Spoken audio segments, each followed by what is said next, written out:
Good evening, little birds. Welcome back to our proper campfire. I'm Caspian Crow, and this is Campfire Stories.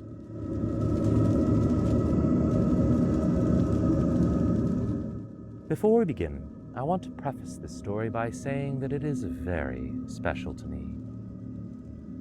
I first heard this story from a man from a faraway land called New Hampshire. But he heard it from a land even farther away, a place called Estonia.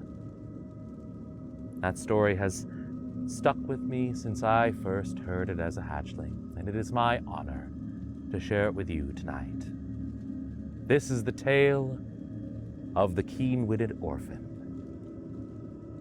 Once upon a time, there was a village that was so small and so poor that the people could only afford one bathtub between all of them. And it was one girl's job to work at that bathhouse.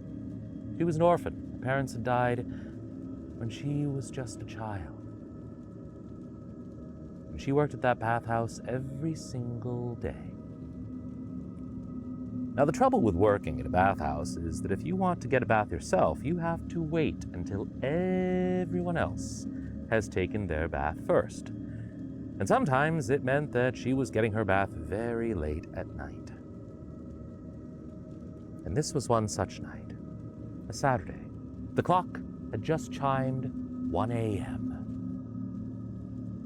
And the orphan had just taken off her shoes and was getting undressed and was about to slip into the bath, finally after her long day,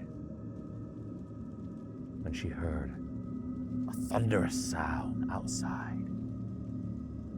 She didn't know who it was, but she quickly leapt out of the tub, got dressed, and ran outside to take a look. And there she saw before her a great black carriage, pulled by 6 black horses, each one of them with fiery red eyes and smoke and flames coming out of their mouths, sparks shooting up from their hooves. And that carriage was manned by a driver, a gentleman all dressed in black, the devil. And sitting next to him was his wife, and behind him were his 3 sons. The devil looked around, and his eyes fell upon the orphan, and he said, "You there, girlie. Tonight's your lucky night. For tonight you will wed one of my sons." Now, the girl had no interest in marrying one of the devil's sons. And just as she was trying to think and figure out a way to get out of this situation, suddenly she heard a squeaking nearby. And a little mouse scuttled out of the barn, and it was squeaking, and it was squealing, ask for things, but ask for one thing at a time." And the orphan girl got the idea. So she put on her most kind face and her most gentle smile, and she said, "Oh, devil, I would love to marry one of your sons. I don't have the right dress. I must have a wedding dress, a beautiful wedding dress of fine white lace, with a train that billows behind me like a soft cloud." The devil looked at his wife and he said, "Wife, does she need a dress to get married in?" The devil's wife said, "Yes, dear." So the devil pointed at one of his sons and says, "You there, run straight home as fast as you can and get her a fine white dress made of fine lace with a train that billows behind her like a soft cloud. Do this, and maybe you'll be married tonight." And as fast as the wind, the little devil was gone. As fast as the wind, he was back with a beautiful white wedding dress made of the most delicate perfect lace, and with a gown that indeed stretched behind and billowed like a soft cloud. And the devil looked at the girl and said, "Are you ready now?" The orphan girl looked up at the devil and said, "Oh, devil, this is indeed a beautiful wedding dress, but I don't have matching shoes. I simply must have a pair of silver slippers that shine like the moonlight." And the devil looked at his wife and he said, "Wife, does she need slippers to get married in?" And the devil's wife said, "Yes, dear." So the devil turned to his middle child and he said, "You, run straight home as fast as you can and get her a pair of silver slippers that shine like the moonlight. Do this, and maybe you'll be married tonight." As fast as the wind, that little devil was gone. And as fast as the wind, he was back with the most beautiful, shining pair of silver slippers that dazzled just as the moonlight hit them. And the devil looked at the girl and said, "Are you ready now?" And the orphan girl looked up at the devil, still with her most charming smile, said, "Oh, devil, this is a beautiful wedding dress and a fine pair of slippers, but I absolutely must have a wedding ring. And it can't but just be any wedding ring. It must be a ring made of gold that has never been touched, with a diamond that has never been seen." And the devil said, "Are you serious?" The devil looked at his wife and said, "Wife, does she need..." And the devil's wife said, "Yes, dear." So, the devil looked at his third son and said, "You, run straight home as fast as you can and get her a ring with the gold and the diamond and all that stuff, and maybe you'll be married tonight."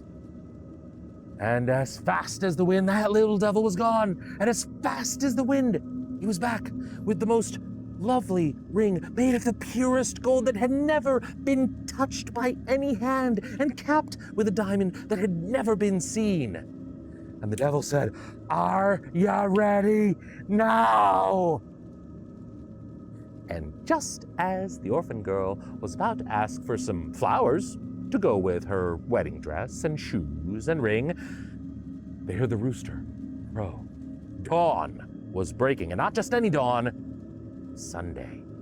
The devil and his 3 sons and his wife immediately scattered to the winds, back down below. Because the last place the devil wanted to be was Estonia on a Sunday morning.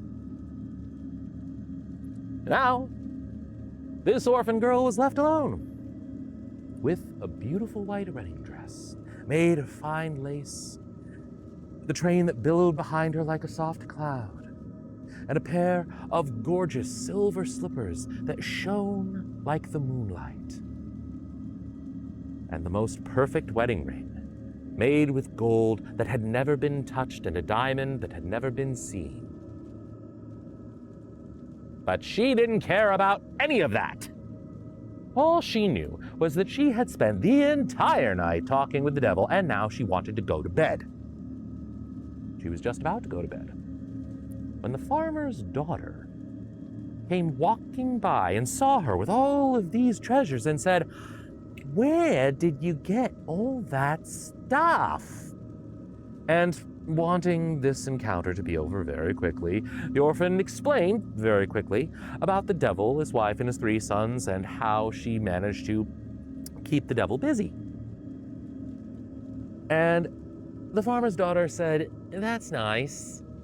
But the whole time, she wasn't really listening. She was just thinking, what a stupid git. She could have gotten so much more stuff than that. And so, it was the farmer's daughter that was waiting at the bathhouse the next Saturday night at 1 a.m. It was the farmer's daughter that saw the great black carriage pulled by 6 black horses with fiery red eyes and smoke coming out of their mouths and sparks shooting out from their hooves. It was the farmer's daughter that saw the devil, his wife, and his 3 sons. And the devil looked at the farmer's daughter and said, "You there, girlie. Tonight's your lucky night. For tonight you will wed one of my sons." And just as the farmer's daughter was about to speak, she heard a squeaking, and that same little mouse came skittering out of the barn, saying, ask for things, but I know what I need to ask for," said the farmer's daughter, and she kicked that poor little mouse away. And she turned to the devil and gave him her most charming smile. And she said, "Oh, devil, I would love to marry one of your sons. But before I do that, I need 31 pairs of slippers, 1 for each day of the month, 365 dresses, 1 for each day of the year, each one more beautiful than last, with a matching veil and train, more lovely than all of them, and 1 ring for each of my fingers and each of my toes." The devil didn't even ask his wife. He just turned to his sons and said, "All of you, run home and get all of those things and do this, and one of you will be married tonight." And as fast as the wind, those 3 devils were gone. It took them a little bit longer, but they did get all of those things. And because that greedy farmer's daughter had asked for all of those treasures at once, they were back well before dawn, which meant that it was the farmer's daughter that had to go back down below and marry one of the devil's sons. She was never seen again. But the orphan girl, well, she took that ring and those silver slippers and she sold them. You know what she did with that money? She bought a bathtub for every single person in her village, so that way they all could bathe and she never had to wait again. And she kept the wedding dress, just in case. Thank you for joining me at the campfire, little birds. I'm Caspian Crow, and I bid you good nightmares.